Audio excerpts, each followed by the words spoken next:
All right, folks, here we are in the sides spreader shop where we build your spreaders and where we build your no-tills and your color packers.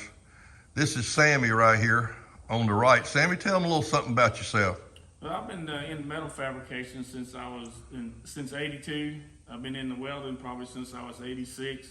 Done a lot of production, pre-production development on all kind of equipment and making parts for Caterpillar and Deere Hitachi, and moved on up here to Johnny. We helped design this spreader for side seating and spreader company. And you run the shop. And I'm in charge of the shop up here. I try to make sure everything is run like it's supposed to do, everything put together as it's assembled the right way and welded the right way, and so we don't have a product that goes out the door that is wrong. Okay, if anybody that has one of my spreaders needs help, just call the office. They'll give you Sammy's cell phone number. You're welcome to call him. And Tim Berrien, right beside him there. Tim, tell them about yourself. You're an old golf course man. Yeah, I'm the assembly guy. I'll put them together. Okay, and you worked around golf courses for years, and you did a little mechanic in there, but you the one puts them together. You the one takes them out here and puts them on a tractor and runs them hard for an hour to make sure there's nothing wrong, because we don't want to ship one out of here with anything wrong. And the next guy here is Chad. Chad, tell them about yourself. I'm welder fabricator. Been welding fabricating probably, I don't know, 30 plus, 35 years or so. I've done everything from mailbox post to nuclear power. I can weld just about anything you need.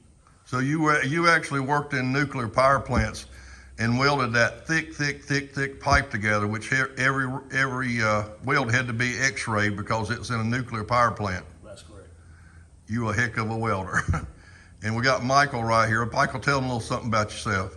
I'm a welder fabricator here at Sides, and I've been fabricating and welding for like the last 4 years. I'm still pretty new to this, but put quality into all of my work that comes out. Yeah. And this is the spreader shop, guys. There's some frames. There's our forklift. Parts over there, parts over there. Over there is where we start with the frames. There's the jigs for welding the frames together. They just move around, come around. There's the jig for the auger. There's the finished bottom tub auger assembly. And they just come, the parts come in that door right there. They go right around this assembly line right here. And when they get over here, Slinger puts them together. And Chad and Michael, they're doing the paint, and the paint shop is just up the hill here. Folks, here's a frame after it's been welded together and painted it. And the first thing Tim Sr. is gonna do is he's gonna put this 90-degree gearbox on there, which is what turns your Slinger plate.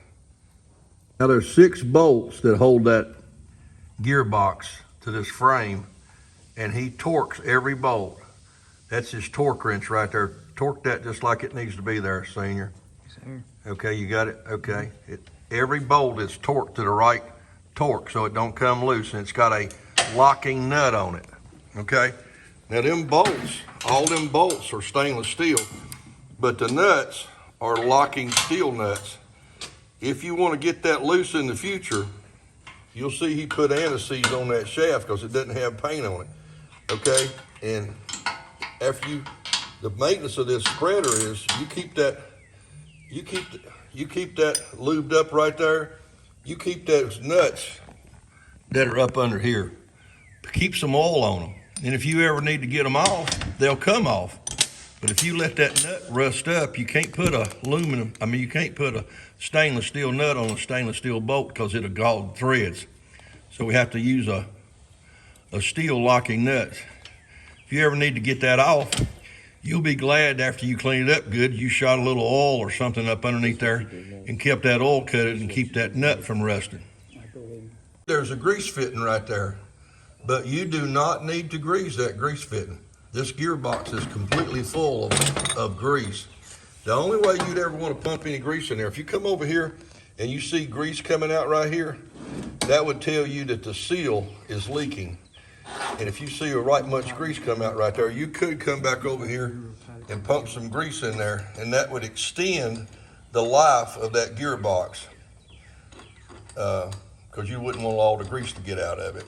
But if the seal never leaks, you never need to put any grease in it. The thing that goes on there is this cover plate. So just lay that right on there, Sammy. That cover plate lays there and bolts to the frame. See, he's putting anti-seize on that shaft because we don't want that shaft to rust up. We're putting anti-seize on it because it's just regular metal. These gearboxes come from Italy. We tried to find some in the United States, but couldn't find them. They're actually made in Italy. So after that plate goes on there and we've anti-seized that shaft, we slide an additional bearing down over that shaft, and here's why. Lime is extremely heavy. Most people that buy these spreaders spread bulk lime with them. It's really heavy, especially when it's wet. And we didn't feel like that shaft sticking up that far without some extra support would be good. So we actually put an extra bearing right there. It has a grease fitting on it.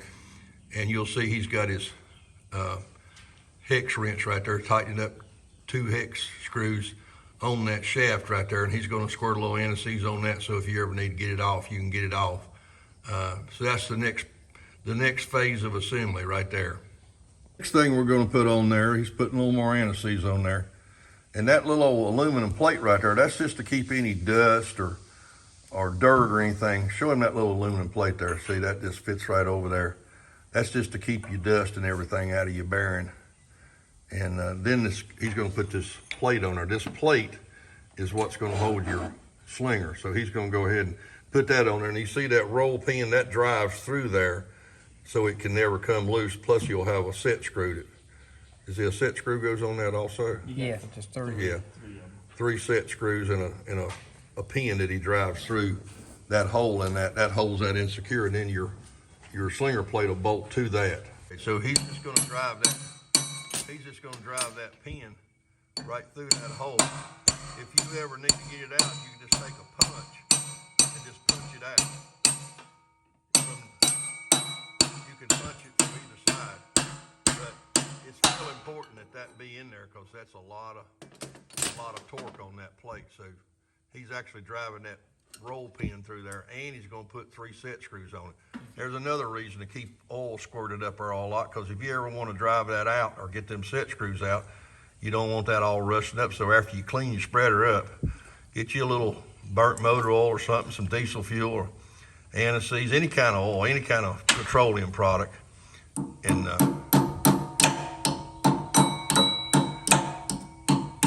you're putting another pin in there, just to putting 2 pins in there just to make sure that's good and secure.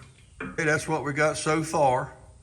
And you'll see if you ever had to take this apart, again, there's a lot of nuts and bolts, set screws, and pins to drive out. It's easy to do unless you let it turn into a bucket of rust. Now that plate right there is stainless steel. It ain't gonna rust, but that shaft is not stainless steel. Can't get them with stainless steel shaft. But, you know, getting under there and putting a little oil, diesel fuel, anti-seize, any kind of oil, WD-40, BP blasters, doesn't matter. Keeping in all that from rusting up. If you ever do need to take anything apart, it's easy to take apart. He's putting that last set screw on there tight there right now. Okie dokie. And he's putting anti-seize on that as he puts it in there, so it makes it easier for you to get out if you ever have to take it out. Folks, this is the next step. This is the PTO spline shaft that hooks to the PTO shaft that comes back from your tractor, and it has a bearing to hold it in place. And then that piece he's got in his hand is going to slide up on that. Show him how that's going to slide up on there, Slinger. That's going to slide right up on there, just like you putting the PTO shaft on a tractor, okay?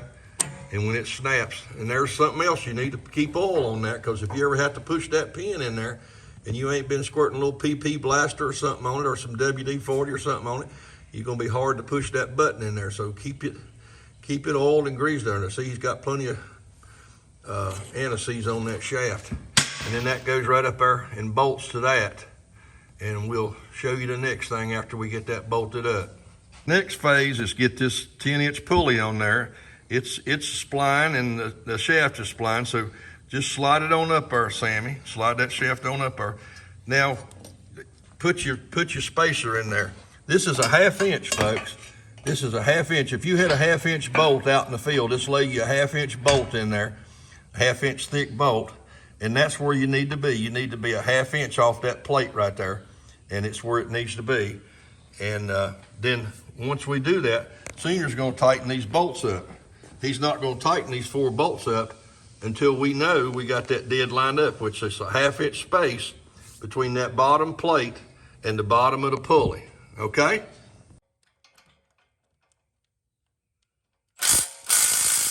Now he's torquing up he's torquing up every one of them bolts to the right torque so they don't come loose.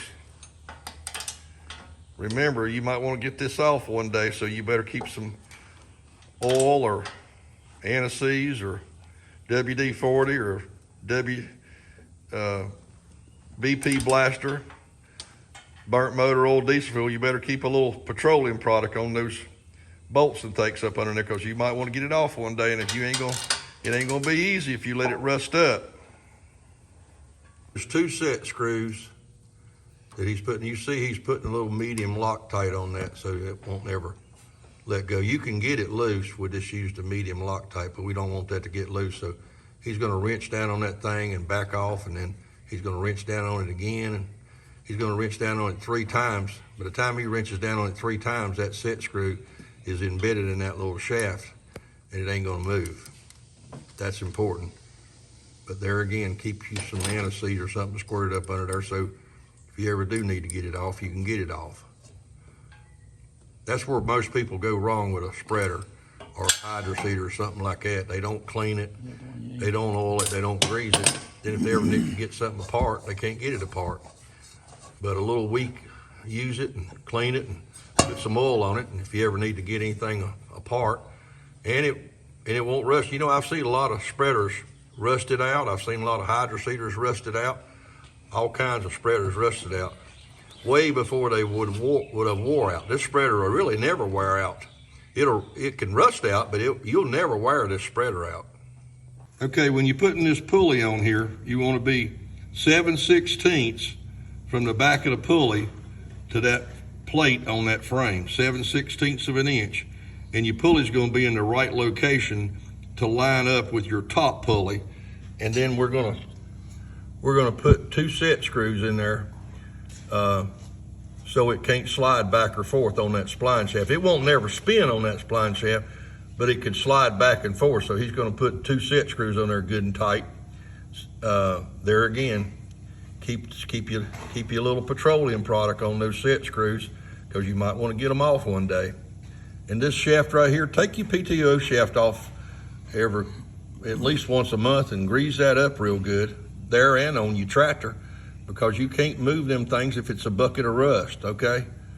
I just can't stress petroleum products enough on a spreader that you're putting fertilizer, salt, sand through, highly corrosive stuff. You've got to do a lot of washing and a lot of oiling. The thing he's doing is putting this grease line on. That's a grease line that goes to that bearing, which you need to grease, I'd say, every couple weeks would be a plenty, depending on how much you use it. You can't put too much grease in it, because it's just going to squeegee out right there and up against that little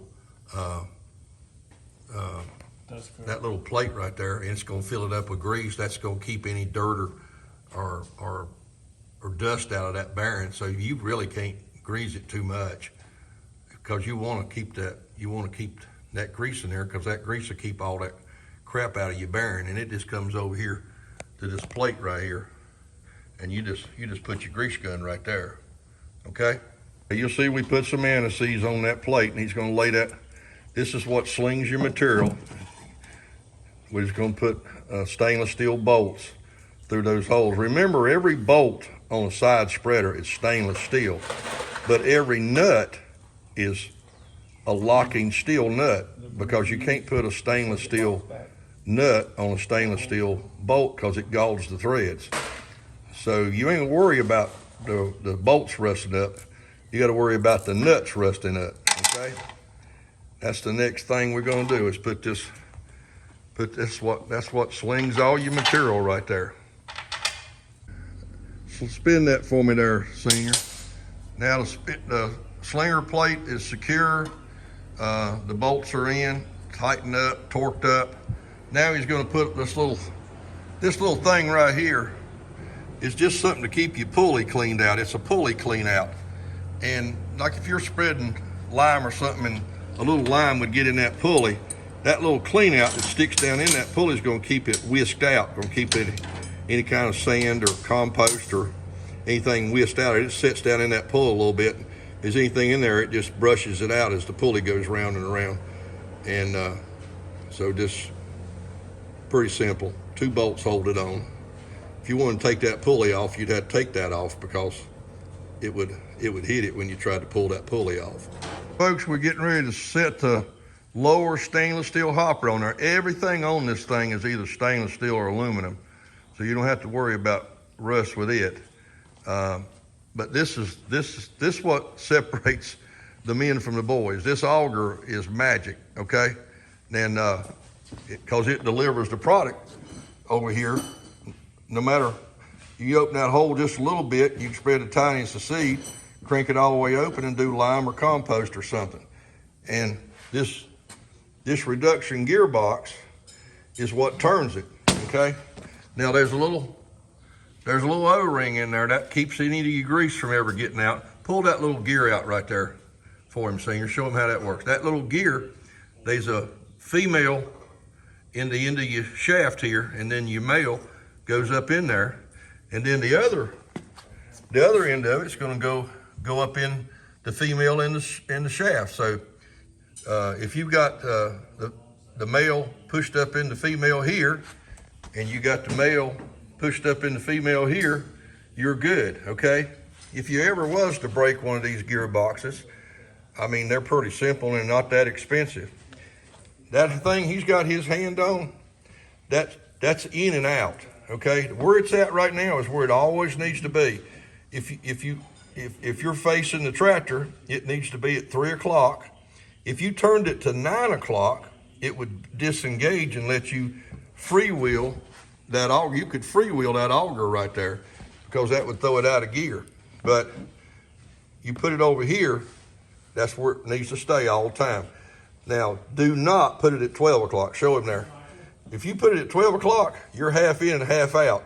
It will destroy your gearbox. Do not put that handle right there. Put it back at 3 o'clock there. That's where it needs to stay at 3 o'clock, okay? All right, he's gonna slide that on there. It's real simple. He's got his bolt stuck through there that hold it. And it just bolts up. Now you got a gearbox that is a 200-to-1 reduction gearbox. We're gonna feed in right here 200 RPMs. We're gonna come out over here 1 RPM. Severe reduction, planetary reduction gearbox, okay? He's gonna bolt that on there for you. Whole auger assembly rides on 2 neoprene bushings, and I've never had one wear out in all the years of making these spreaders. You're gonna be able to pump grease right there, and there's a grease ring in there, and you're gonna be able to pump grease right here. And then what that's doing is that's greasing that neoprene bushing that auger rides. You'll never have any trouble out of it unless you let it get completely dry. If you let it get completely dry, it's gonna get hard to turn, okay? So just keep grease pumped in there. There'll be a grease hose goes to it. Keep grease pumped in there. There'll be a grease hose goes to it, and you won't never have any trouble. This is totally simplistic, but totally works. You could do this by hand, but he usually just sets the stainless steel bottom tub and auger assembly up there with a forklift, and it just bolts down to the frame. Bolt that to the frame But he's not gonna snug them bolts up until he knows everything's lined up.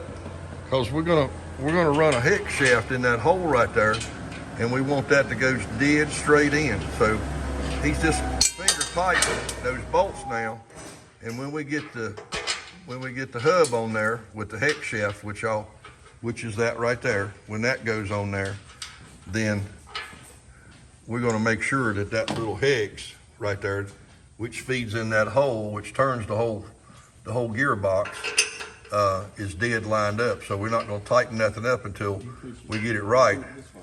And these 4 bolts are gonna hold this hub on.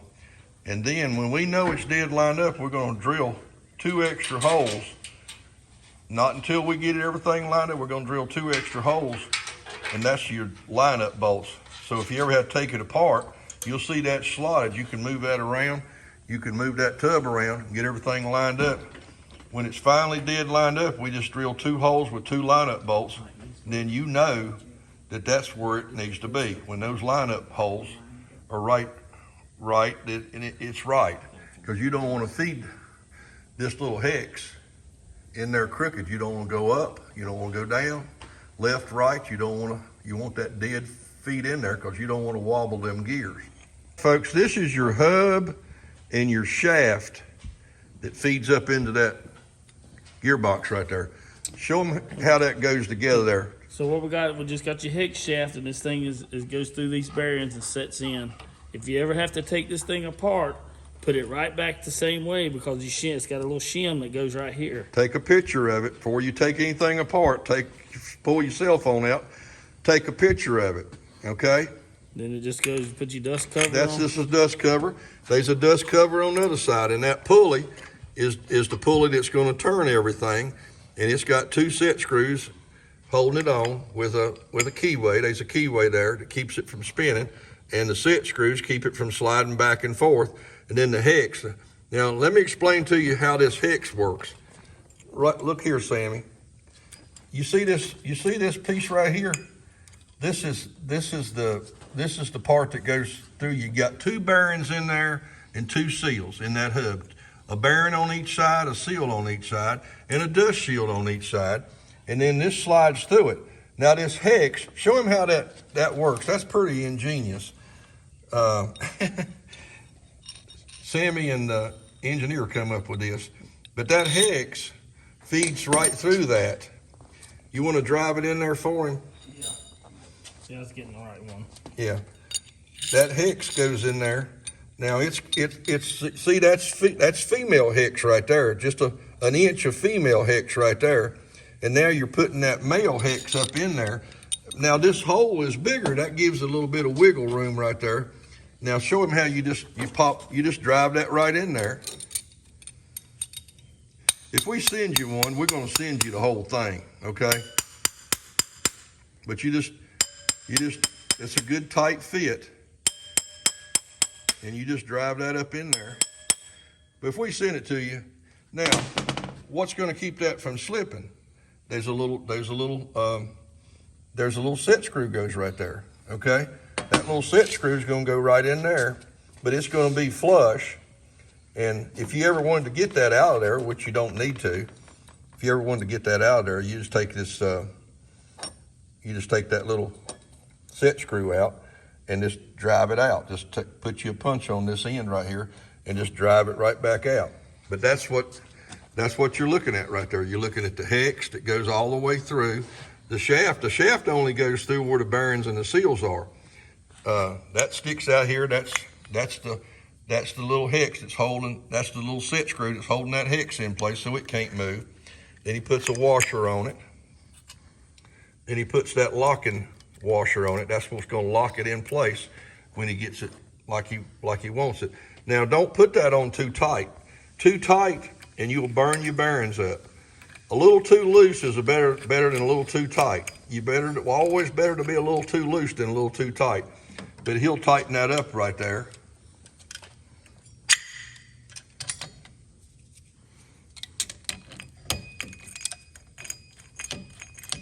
When he gets it like he wants it, he's gonna take that little tab right there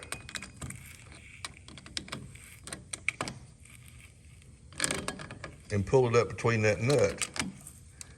Like I said, it's always better to be a little too loose than a little too tight, because you'll heat them bearings up, and then when he gets it like it wants it, he's just gonna take that little tab. He's gonna take that little tab and knock it up in there, and that's gonna hold it all in place. So here's your whole thing ready to go. You got your, as soon as he knocks that little tab up there, so it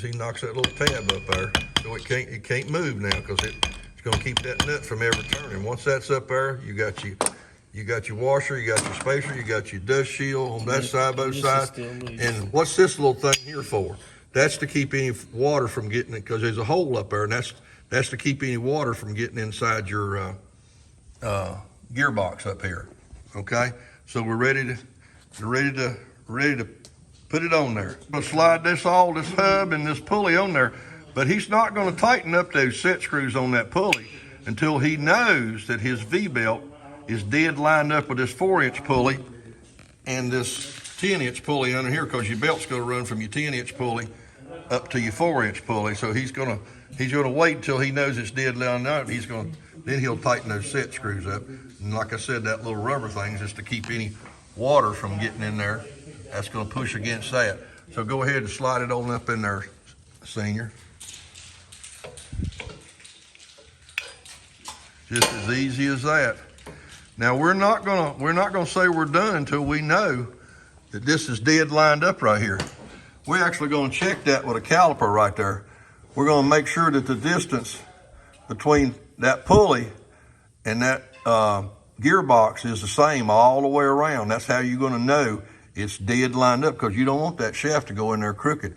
And then we're gonna drill line-up holes, and when we know it's right, we'll secure the tub, we'll secure these set screws, we'll secure these bolts over here, and we'll drill.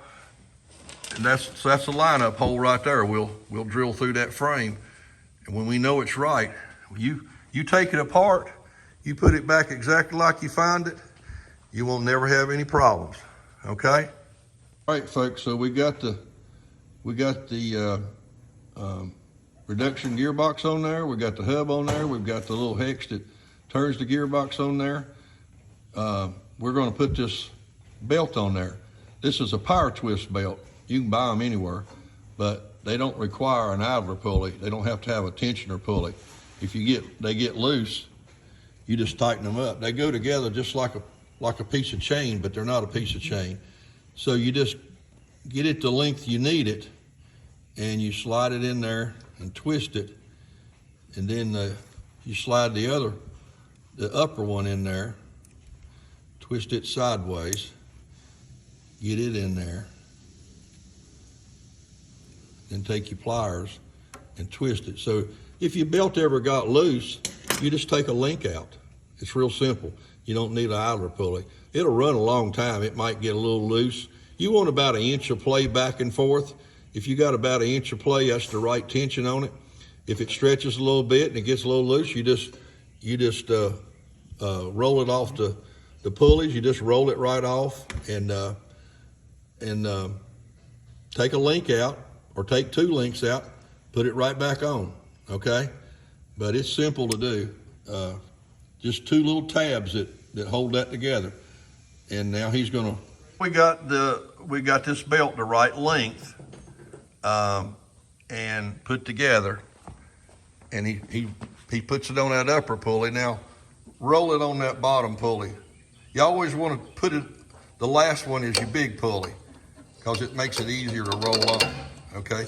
Now check your tension. Check your tension. You should have about 1 inch of play both ways, 1 inch either way. Do you think that's tight enough, Senior? Yeah, I think so. If it wasn't tight enough, we just take another link out. Okay, now to make it a little tighter. Okay, that's how that works. Now this bottom pulley has got to be dead lined up with that top pulley. That's why we don't put those set screws in that top pulley until we know it's running true. Okay. Now we know that the 4-inch pulley and the 10-inch pulley on the bottom are dead lined up, and he's going to put the set screws in there so it can't he's gonna put them set screws in there so it can't slip back and forth. It ain't gonna turn on the shaft because it's got a keyway in there. The set screws will just keep it from sliding back and forth. Okay, Sammy, now this is the final check to make sure that everything's dead line up. He's just gonna put them calipers in there. He's gonna make sure he's got the same distance from that surface of that pulley to the surface of that reduction gearbox. If he's got the same all the way around, we know that hex shaft is going in there dead straight. And it's not gonna wobble them gears. That's your final check right there. Here's the next thing that goes on. This is your gate opener assembly. You'll see that that's serrated right there. So as you pull down on it, it's gonna slide up into those serrations. If you get an actuator, we're gonna put a slick piece of metal over the top of those serrated piece. That way your actuator, because your actuator will hold it in place.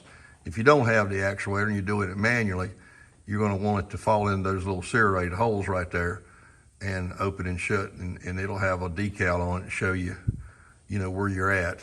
And then show them that handle. That handle right there will bolt onto that.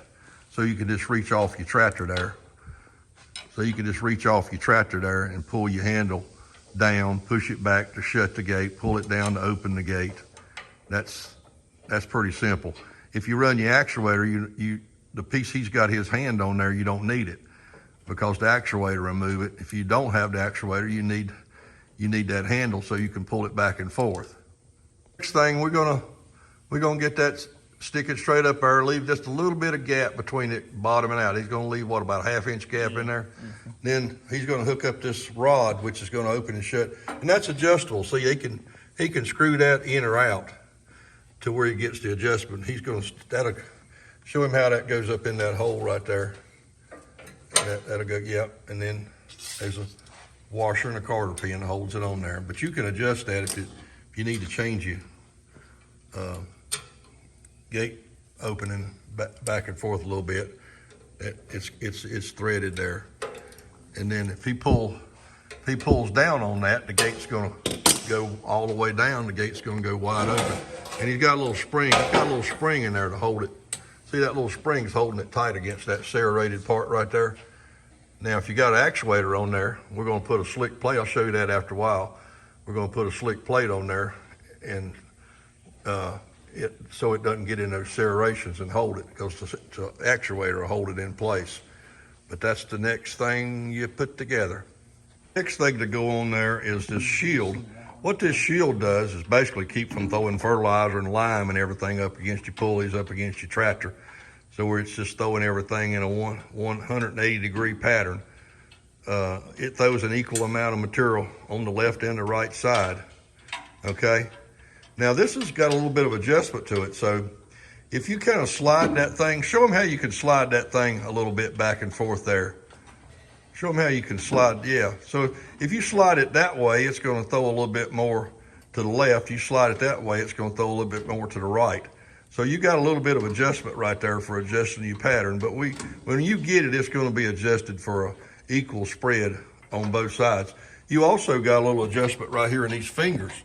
If you pull that finger, if you take that nut out right there, that's stainless steel. If you take that out and pull it forward, it's gonna throw a little more material over here to the right side.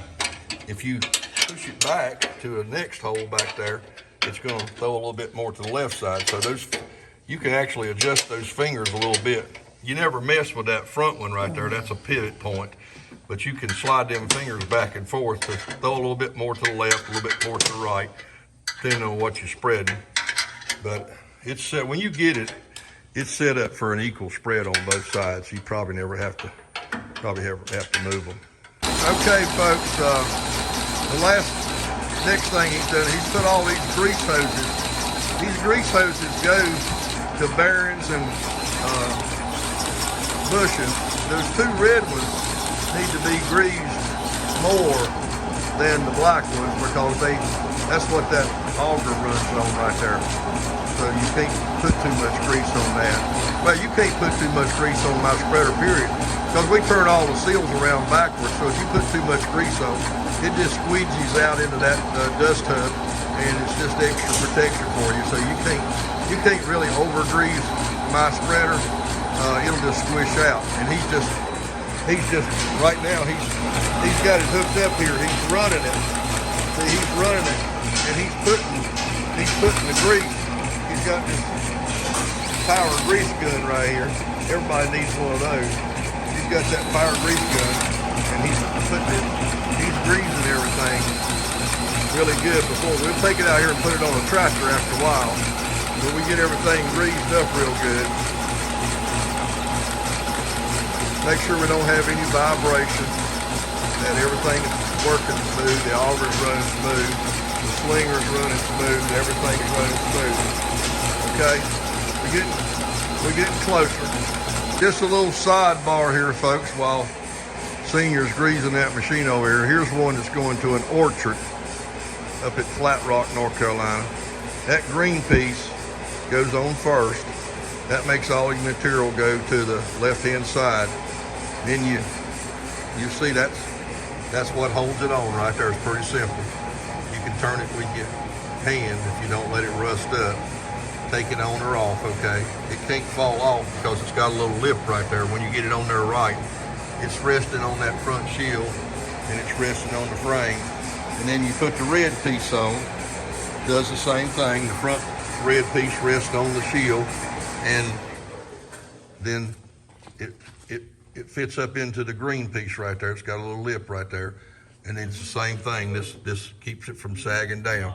And that's got a hand piece. So if you keep that greased up, you can always take that on and off, and all your material is going to come right out that chute. That chute's adjustable. You can push it up or down. So if you want to do a band down a row of grapes, or a band down an orchard crop, or a band down a nursery crop, or whatever, this is the ticket right here. By the way, folks, this is always the best way to move the side spreader around. Just let your forks rest on that stainless steel lip right there. It don't have any paint on it. You knock the paint off and try to grab it anywhere else. But you can move them all around, load them, unload them. A lot of times I'll just take this forklift right here and just put it out there behind my tractor and just put it right on the tractor. That's the way to move a side spreader. Easy way to move side spreader around. Yeah, you could put a strap around it and pick it up and dangle it and whatnot, but if you got a set of forks, that's the easy way. You want to put it up on the lip. You don't want to put it down on the body of the thing because you might dent it. But if you put it up on that lip, it's plenty strong enough. It'll pick it up and tote it around. Now he's going to put your skid plate on. That's just so if you happen to be out in the field and there's a big old rock or a big old stump or something like that, it ain't going to get up there and tear up something. That's just going to ride. It's just going to make it ride right over. It's going to push your spreader up and ride right over. It's a skid plate.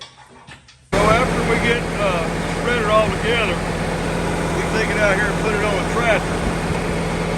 Run it wide open for about an hour. Make sure we don't have any vibration. Everything's working good. We check this hub right here. Make sure it ain't getting hot. That's a little warm. We may have to back off on that bearing just a little bit. That's a little warm. We check this gearbox right here. Make sure it's warm, not hot. And the one underneath, we put our hand on that to make sure it's running smooth. Then we'll take it in the shop and put the upper hopper on it.